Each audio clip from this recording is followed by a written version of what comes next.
What's up, everybody? It's ICanSnake. What's up, everybody? This is Sonish98 here. Sorry I haven't been here in the past couple weeks. Hello, everybody. This is Downloads Bacon, being awesome and funky fresh as always. Greetings, everyone. This is CC Trainor-Ling. What's going on, everyone? It's James the Con Man, and I have a constant fear that something's always near. And so, everyone, without further ado, let's jump right into the plot. So the plot here is Russell is excited about his first overnight stay at Littlest pet shop with Blythe until his irrational fear of ghosts comes about, especially when they discover empty fish food containers and water spots on the floor, and to make matters worse, they experience a blackout but aren't sure who or what is causing these strange occurrences. Meanwhile, Sunil and Vinny try to sneak into the pet shop to join in on Russell and Blythe's fun, but end up causing the very same blackout to both the pet shop and the rest of downtown city. My first positive would definitely have to be Russell's fantasy about having a sleepover with Blythe. Since it's his first sleepover ever, he's just imagining all the possibilities and what happens in an average sleepover and thinking about all the fun he'll have. He has a lot that he wants to do, and that's just like him to schedule his whole night in advance. When the night actually comes, he doesn't actually do a lot of the stuff he planned, but it's still made for a great, fun, and exciting night, I would bet. Yeah, I agree with that one. Yeah, Yeah. Russell was Yeah. great in this episode, especially knowing that I think I've made this information clear that he is my least favorite pet, but this episode was really great for Russell. I think this is something that he needed to see if he can, because we had Russell up some fun, and that was good too, but this one, I don't know. I really like just how excited he was for this first sleepover, and it's pretty fun. I've never had a sleepover, though. Tear. Me But- neither. You poor thing. I feel bad for all of you. I've done it. I have Feel had bad. It's like, save me your pity. Save me I'll the just- pity and save me those really awesome balloon animals. A balloon Oh, yeah. horse? Play my world's tiniest violin, little solo for you guys. Hey, man, that has to be a balloon violin, just for the episode. You hear a little squeaking? I think so. Yeah, that's it. Pop. Golly You're gee, pla- pop. Are you playing that like in a minor scale? Because, come on, that just makes sense. Well, seeing that everyone's usually expecting me to have a positive or say something about Russell, this time I'm going to switch it up. Like, yes, he is a positive for me, and obviously he was one of my favorite parts of the episode, but I'm just not going to say much about it. Other than, yeah, he was great in this episode. Another thing I liked in this episode that I noticed is Blythe's sparkly scepter that she pulled out from her My First Formal Dance board game. Just to remind you, this episode premiered a week before the MLP Season 4 two-part opener, and that opener featured one thing in particular, the famous Twi'lek that became a meme. When Blythe pulled out the scepter, it reminded me of the Twi'lek, probably because they're both gold scepters, but now that I look at it on my second, third, and fourth rewatches this weekend, it doesn't really look like it, so I don't know how I thought it was a lot like this Twi'lek, but I still like that. That, it's been shown that, DHX Media, all of them, kind of reuse a lot of same stuff, per show. So maybe they could have used a similar design for both. Just those little Easter eggs, DHX has actually done a few other Easter eggs also. Like, if you guys remember, Discord actually had Blythe's scooter Yeah. in that one episode. So Yeah. That You was mean kind I of some stole fun- that scooter? One of my positives would have to be possibly the best scene in the entire episode, and that would be the Russell being chased by that sewer monster ghost fantasy chase sequence. of course. Yeah. It just rung a little bit of Scooby-Doo and maybe a tad bit of Looney Tunes, with, of course, a Benny Hill theme remix. Remix? Ah, yes. Scooby-Doo doors. You gotta remember them. The doors and just going under the bucket, lifting up, and then just sawing your way out from under the floor. It was pretty good. Actually, something I noticed, I don't know why it came into my mind, that the monster kind of reminds me of like Cthulhu. I don't know. It's just me. I don't. Yeah, just the thing on Yeah, face, it definitely looked like Cthulhu. Just, yeah. Russell's getting chased by Cthulhu. What's happened? But I like the question is, can he go after Justin Bieber? Hey, Hey, Justin, Kenny, please. yo, it's Justin Bieber. I better get something to defend myself. I Anyway. wonder. The other thing, too, that I like is how, no matter what song it is, like something as popular as the Benny Hill Chase music, so Daniel Ingram has the talent to take a song as popular as that and create his own rendition of it. Like, it's not even, like, while it is supposed to be the same song, he changed it in ways where it's actually not the same song. I like is that Daniel Ingram has that ability to be able to make stuff and actually sound like it, but it isn't exactly it. You know what? Something that's kind of interesting to myself when I was watching this episode is that Russell didn't actually escape. He actually got captured in his own little fantasy. I don't know why. That interests me a little bit. I guess just kind of showing that his fears are really getting the best of him here. Mm-hmm. See, that happens a lot. Is like whenever people get caught up in their fears, they become consumed by them to where their fear, their nightmare comes to life. It's happened to me a few times. But I really like how, again, with the show, since it's TV, they really like to show it and not tell it, and they do a good job at doing that. I thought it was just very nice how they did this. It worked well. The next positive would probably have to be Ollie Arms. I mean, I know it didn't really seem like he did a lot in this episode, but if you really look at his backstory, you actually can feel like just maybe a little bit sorry for him for having gone through what he had to go through. Mm-hmm. Yeah. I mean, I really felt bad for Ollie, especially being in an environment that he's not really familiar with.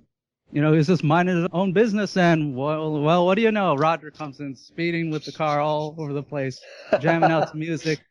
I'm like, how did this dude not get arrested for that, or at least get noticed by someone else? But there's a lot of questions I would ask at that scene, but I'm just gonna ignore them just for right now. Another interesting moment is that Ollie was reading a book underwater. That was just funny to me.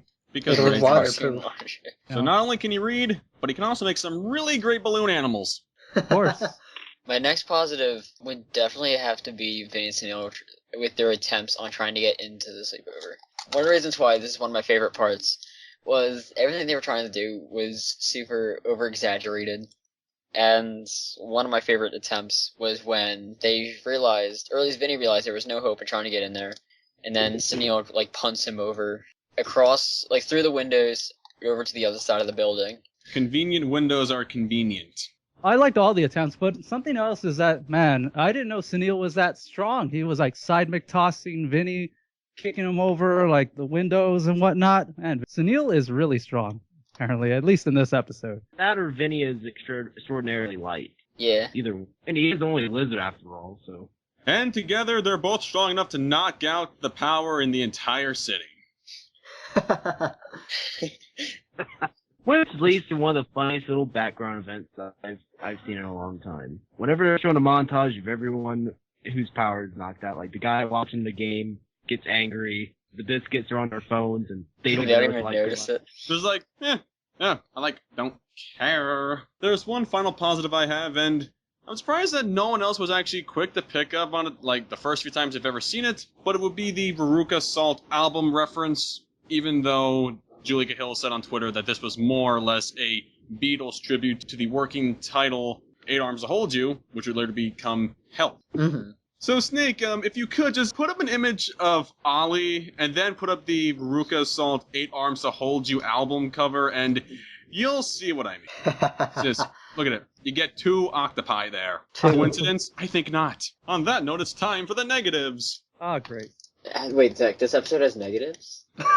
Yes, it's shocking, isn't it? For my first negative, I would have to say it's Sunil's and Vinny's reaction to finding out Russell is having a sleepover. At first, they started playing it off all cool and aloof and barely caring for it, and then for some reason they turned towards each other and screamed right in each other's faces, saying I want to go! And then they're acting like they weren't supposed to do that in the first place, so they went back being calm and aloof. It kinda irks me because it's no good hiding your true emotions to your friends, and it's also not good expressing them to someone who feels the same way instead of the character organizing the sleepover like Russell. Well, I guess I see where Snake is coming from, but then again, maybe they didn't want to hurt Russell's feelings, perhaps, and they wanted to maybe surprise him when they showed up. I don't know. That's something that they wanted to do. They wanted to crash the party. And right. They didn't want to make it obvious to Russell that they wanted to be there or not be there. I mean, as a friend, they just kind of go, yeah, that's great for you, dude. Yeah, that's awesome. That's like hearing about a friend who got a new car or something. It's like, yeah, dude, that's awesome. You got a new car. That's fantastic. And then you kind of look over to your friend. It's like, man, I want a new car. Yeah, it's kind of like that. I guess it's envy, if I'm correct. It might be Envy that. or jealousy? Yeah.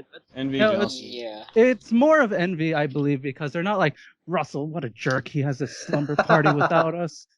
Oh, man, we're going to go to that slumber party, and then we're going to get a bowl of water and put his hand in there. Yeah, that's what he gets for having a slumber party without the greatest party guest of all time. Disclaimer, that is the best Vinny line, in the series. Yeah. Just saying that right now. I guess. I was, I think my next negative would have to be Ollie's backstory. It felt a little too dramatized and coincidental for it to actually have happened. The way he's reciting his tale and his story makes it seem like he's telling some kind of ghost story, especially when he says, I emerged at night through this very tub. Also, the driver of that truck should have double checked to see that his back door for the truck was locked so that it could add a safety hazard instead of it flying open and having the octopus fly out of the truck.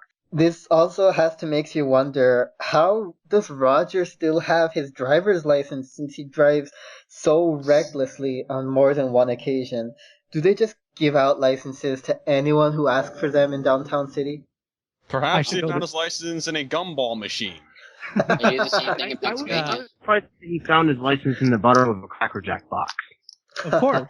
The whole thing about these guest pets is normally they do have a bit of a presence throughout the episode, while Ollie here only showed up in the third act, and that kind of bothers me. I mean, I'm not saying that he should have been a spotlight stealing a squad or something, but just the title of the episode is Eight Arms Hold You. Which if he's supposed to be like the big reveal at the end, then it's kind of spoiling it a little bit. If you really think about it, I mean, I could be wrong here, but that's the way I see it. Okay, let's see here.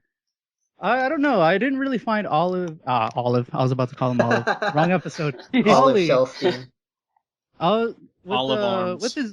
With his backstory, I didn't really think it was over dramatic or whatever. Because then he would have been like, I went through the mountains of Mordor and then I went across the seven seas. Afterwards, I came across this little pet shop and where I had to fight ninjas. Something like that, but it wasn't like that. But I can kind of see where you're going from with this because he's trying, but kind of understand where he's coming from with this is that he's telling the story and this just kind of abruptly happened to him. And when anyone really tells a story, they kind of like to add a little flavor to their story. I'm pretty sure we've all had that happen before. To him, his story is a big deal because this has never happened to him before. And really, especially at night and this all happens, it's kind of crazy. It's still an interesting story, nevertheless. And to build him up till the third act is basically to have a conflict, I guess, in the episode for Russell. But I'll go on that a little bit later. They kind of, like I said, they kind of added him a little suddenly, and he really doesn't do much in the episode, aside from make balloon animals in the end. So you give him a 2-minute backstory, and then we're supposed to automatically care for him as much as everyone else. It doesn't really hurt to kind of care a little bit. I mean, we're not supposed to think he's the greatest character in the world, but I mean, we kind of get a feel for him at least to understand why he's there and whatnot. Yeah, I said, maybe I phrased it wrong. Yeah. Then again, he is an octopus. That's kind of something you don't see every day. True. One of my negatives would... Okay, now this sounds really, really crazier, but considering that Blythe's apartment does allow for pets, couldn't we have actually, just skipped the pet shop entirely and just put Blythe and Russell in her apartment rather than just having to spend the night in a pet shop that just happens to be open at night when it's supposed to be closed? I can think of a few good reasons why they didn't do that. I can think of look, I'm going to say this now. I can think of the exact correct reason. Well, I guess I can say it if you guys don't mind, but it might be a little bit. No exotic Scott. pet. All right, ladies and gentle pets, why that Russell being at Blythe's apartment is a bad idea. At least for the sake of the story. All right, number one. See, if we had this story take place at Blythe's apartment, then Russell wouldn't have actually had any real conflict. He wouldn't have had any real problems. He would be a lot more comfortable. So we wouldn't really have the chase sequence. We wouldn't have Russell freaking out. We wouldn't really have him be concerned over anything. Which I guess if you didn't like Russell being scared of anything, then that's fine. Number 2. Well, with Vinny and Sunil trying to sneak out, it would be a little bit more dangerous for them to go all the way up. But hey, I guess we wouldn't see anything with Vinny and Sunil. We wouldn't see the punt. We wouldn't see the side McToss. We wouldn't see the power wouldn't go out. A lot would not happen. And really, most of that was really funny. Number 3, we wouldn't be introduced to Ollie 8 Arms. Not at that day, probably way later on. And if they looked into it, probably it would have ended with a very not as entertaining circumstance. Just going to say that now. I don't want to put too much detail into that. Number 4, Russell's owner has to have a lot of trust in Blythe in order for her to feel more comfortable about this situation. But she has a lot of trust in Mrs. Twomley and knows that the pet shop is a safe environment. There's nothing too bad that can really happen compared to a household. That, and well, she knows that all the medical supplies and everything are needed at the pet shop. Number 5. If something happened to Russell at Blythe's apartment, that would actually make the owner distrust Blythe a little bit more. Even if Blythe actually went down to the pet shop and actually got the supplies needed and went up, still having something happen at her apartment would actually kind of give that message like, why wasn't he at the pet shop? See what happened when he was at the apartment? It would make the owner very, very upset. Number 6. For the love of God, 6 already. So, if this had taken place in the apartment and something happened to Russell and Blythe went down, Mrs. Twomley locked up shop. So, maybe it might raise suspicion. Maybe. If it was something that Mrs. Twomley knew for sure that Blythe didn't have or didn't get when they left. So, it would make Mrs. Twomley, again, very suspicious and now being very cautious and trying to figure out how Blythe got in there. Number 7. If they figured out that Blythe used a dumbwaiter, you know how Mrs. Twomley's reaction towards the dumbwaiter was in Dumb Waiter. And if Mrs. Twomley told Roger that she went through the dumbwaiter to get into the shop, it would land her in some hot water because now they don't want her using that because there's a possibility of her getting stuck or getting hurt. And that's not really something to carry people in, I assume. Number 8, we wouldn't have this episode at all. And by all the previous numbers, if it took place in the apartment, it would be very negative result. I guess. Yeah. I have like 2 more if you want. I think we should move on to the next negative.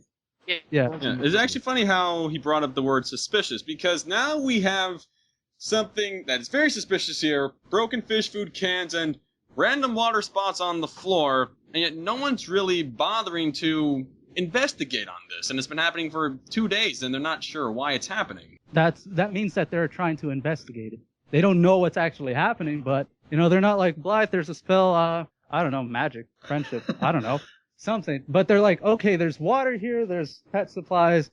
Okay, this is getting kind of weird. Like they're actually, trying to figure out what it is. You're making it sound like they just kind of sit there and just don't really care. Well, I'm not saying that they don't care. I'm just saying that it just seems to me that they're not really putting as much thought into finding out what's going on as we've seen in future episodes. Putting thought? Really? Okay, look.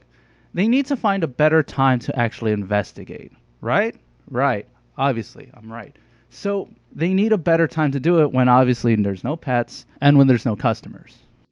Yeah, there's always that, but it was in the last scene, just before the first commercial. You can see Blythe is walking from the back of the shop, and I guess if we're going to, watch the whole episode all the way through, which we do, that is where Ollie was supposedly hiding the entire time during the day. So, is it possible that maybe she was in the back room where Ollie was? Maybe, maybe not, but it does raise a very important question. I mean, if she was back there, maybe there could have been, a trail of that food leading into that place where Ollie was hiding during the day? Maybe Ollie is a little bit smarter and not leaving trails of food. There's trails of water, but there's nothing he can really do about it. I mean, he's not going to have towels on standby to clean that puddles out. And something else about hiding is that you're hiding. The whole goal of that is to not be seen.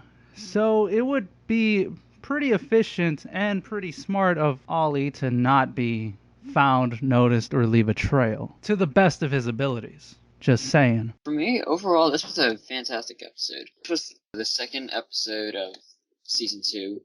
Third. Oh yeah, that's right.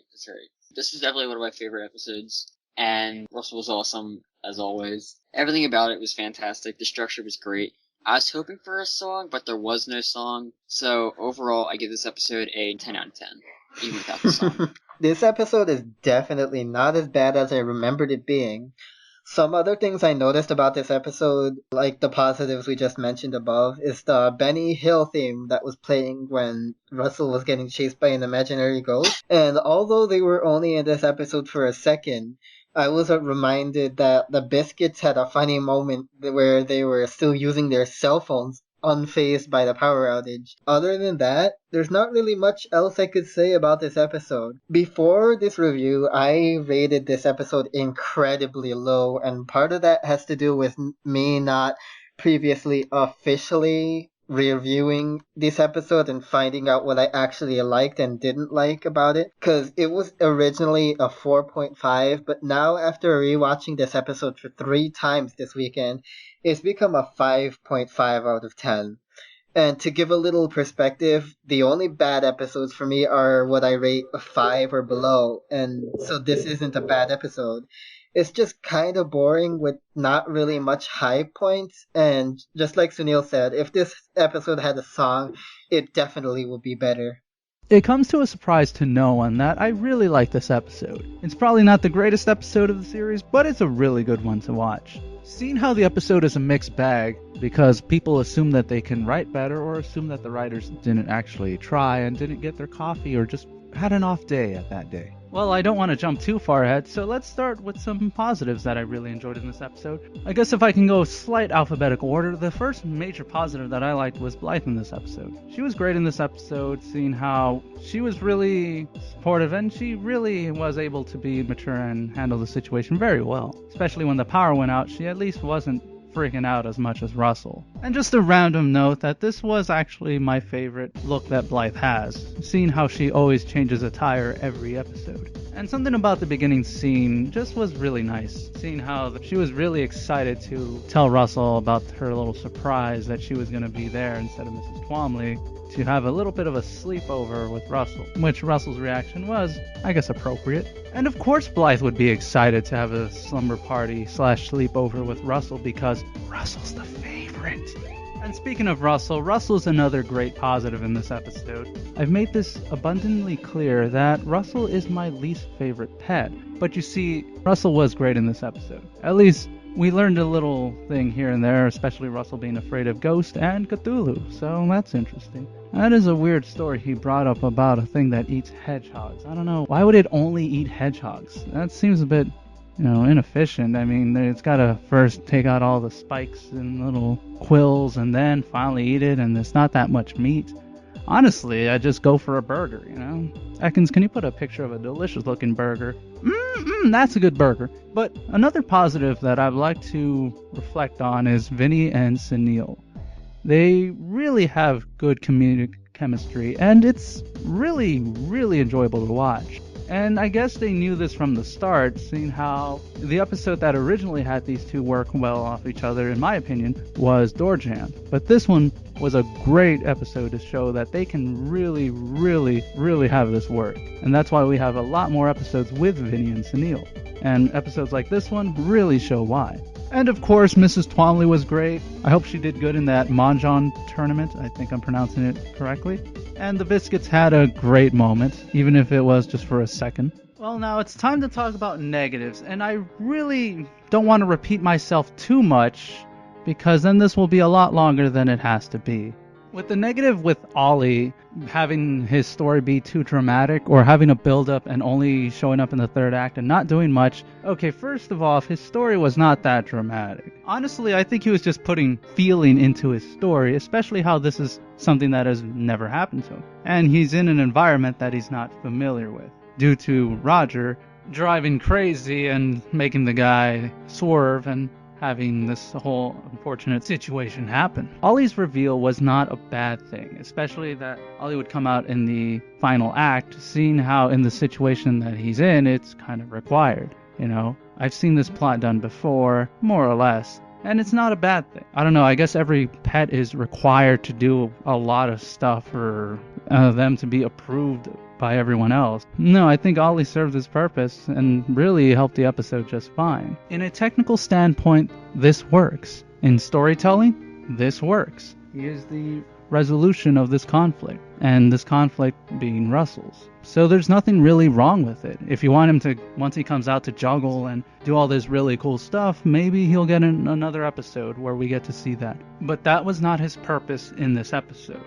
And to touch up on all those other negatives that were presented, I really don't want to go too far into it, and I really don't want to exceed the amount of time that we have here. So with that, I mean, they really have to think of money-wise if it comes to the investigation of what is causing the water spill and the food. It could either be like a leakage from the vents, or it could be just the table messing up. There's many variables that come into play, but you see, they need to know for sure before they take action, because to call a service that would actually either fix the vent or check for rodents or anything like that costs money. And really, if it's only been for 2 days, it wouldn't arouse us much suspicion. Unless it was for like a week, then it's okay. We really got to do something about it. But I think it's more or less the timing.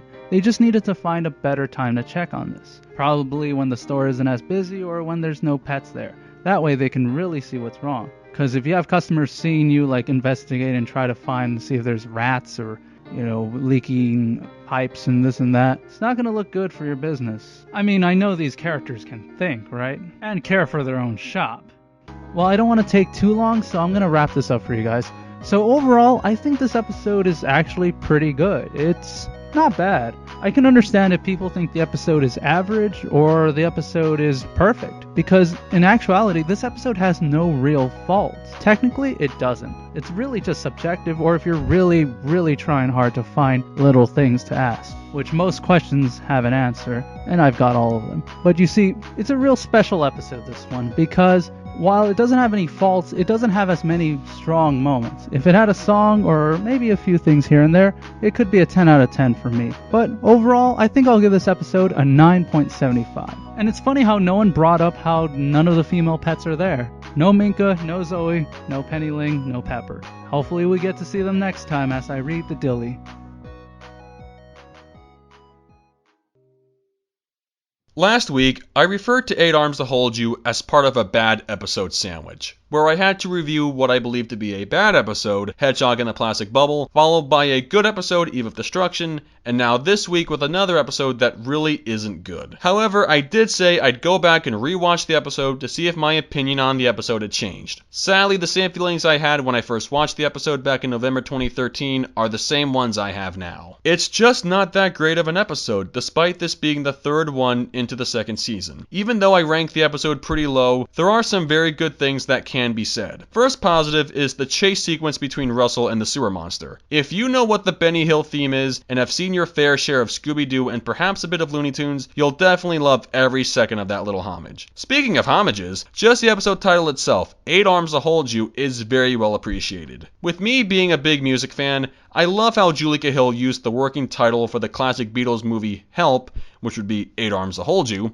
but I honestly thought she was making a reference to the Veruca Salt album title. The reason why I think that is because of the octopus on the Veruca Salt album cover. Speaking of an octopus, this brings me to Ollie. I do consider him a positive, but he's not really that great either. His backstory on how he got to LPS may have seemed a bit too convincing, yet I definitely wouldn't count it out. He sure knows how to make some cool balloon animals, but to me he's one of the more weaker guest pets of the series. Perhaps it was because of his limited screen time? Maybe. For my negatives, they may seem crazy or really stupid, but they do raise some very interesting questions. For starters, why would Russell's owner need her pet to stay overnight at LPS? I'm not sure if she lives in the same apartment, but if she does, wouldn't it have been easier for Russell to just stay in Blythe's apartment? Since Vinny and Sunil live in the same building, apartment owners are allowed to keep pets. So why go the extra mile of sending your pet to the day camp for the night when they could have just stayed within the same building? Even if Blythe needed to get something from the shop, she could have used the dumbwaiter to get down to the pet shop. But maybe Mrs. Twombly would have had a security system set up if that were the case. But still, Blythe and Russell could have bought the supplies before the shop closed for the day. But seeing how Blythe pretty much had everything they needed for the night, going to the shop again would have been pointless. Even if something were to happen to Russell while in Blythe's care and needed to get down to the pet shop for something, our female protagonist could have resolved the issue without much hesitation. Like if everything got resolved by the next morning and everything appeared to be normal, Blythe would have had no real reason to say something went wrong. And I'm not sure how relevant this is, but seeing how Blythe is never direct on how people ask her how she knows what pets are saying and they just blindly accept it, maybe the same thing applies here if Twombly asked her how she got into the locked up pet shop. But that may be a stretch. My other big question is, why didn't Blythe or Mrs. Twombly consider investigating the shop for any suspicious activity when it came to the broken fish food containers and water spots? It would seem highly unlikely that any of the main 7 pets would do these things, so wouldn't these messes raise some sort of alarm as to what could be going on? Sure, they seemed anxious about it, but they didn't really seem to be putting a lot of effort into finding out who or what was behind all of this. If you notice in the scene just before the first commercial, Blythe appears to be walking from the back of the store, the same place where Ollie was hiding during the day. Yes, there's the chance that no one thought to look in the back or Ollie was just that good at hiding, but really, if there's a bunch of messes on the floor and you don't know why they keep showing up, it would make sense to at least try looking into this whole situation a bit more thoroughly and actually check the shop from top to bottom. It would be very counterproductive for this to keep happening, and think about this for a second. If this overnight stay hadn't have happened, the same messes would have continued. I'm sure eventually the problem would have been resolved, but maybe not. Who knows? There's always the possibility of Blythe and Russell going down into the shop via the dumbwaiter and them encountering Ollie there, yet like most of what everyone else said, the whole episode wouldn't have happened. You see, this is what I'm talking about when it comes to these negatives. They raise questions that actually do get you thinking. I know I shouldn't dwell on them too much, but if I don't bring them up, then I'm not really offering insight on episodes where things just shouldn't be taken at face value and you can look at things from both sides of the coin. Sometimes it's better to just let things slide, but when it comes to 8 Arms to Hold You, analyzing is sometimes hard to avoid. So like I sometimes say, if you like the episode, then that's fine. I bear no ill will. But for me, however, I'd rather not watch the episode again. I respect the opposition I've been given, but I'd prefer to just stick to my guns on this one. To make this long story short, this episode may have some pretty great references, but they're just not enough to save it from being a rather boring episode with questions that leave us asking why and why not. I give this episode a 6.3 out of 10. It tried, or did it really? You decide. What a highly inappropriate statement you just said. I'm pretty sure they actually tried. All right, give me a short tweet with this one. This is to me, I originally thought this episode was boring too. You know, like what Snake said. You know, rewatching it again a couple of times, you know, it's grown on me. I mean, I still think the ending is kind of stupid in a way, but you know, looking back on it, it's somewhat justified. But I still think that, you know, Ollie could have had a little bit of a bigger role, even though it's just, you know, it's like showing him, but, you know, in secret or something, you know, to kind of hype him up just a little more. But anyway, that's really the only main problem I have. Everything else in this episode is either, you know, decent or blah or rather awesome, like the music references. For me, I'm gonna give this an 8.5. You know, it's a good episode to watch if you're bored, but definitely not the pick of the litter. Ladies and gentle pets, it is now time for the randomizer. Yeah. Woo. So next week's episode, we're going to be reviewing Season 1. So let's see what we'll get. Bring on the randomizer. Come on, big bucks, no whammies. And the randomized episode is Books and Covers. Yes. Okay. I haven't seen this one in a long time. Yeah, baby. Yes. Yeah, I haven't seen this one in a while. Very interesting indeed. I look forward to this episode. I do too. I don't. I really do. As I look at Ekans, I really do. I'm so hyped for this episode. So this is Downloads Bacon. ICanSnake. This is Sinnoh 98. CC Trainor-Ling. From Death Valley, James the Con Man.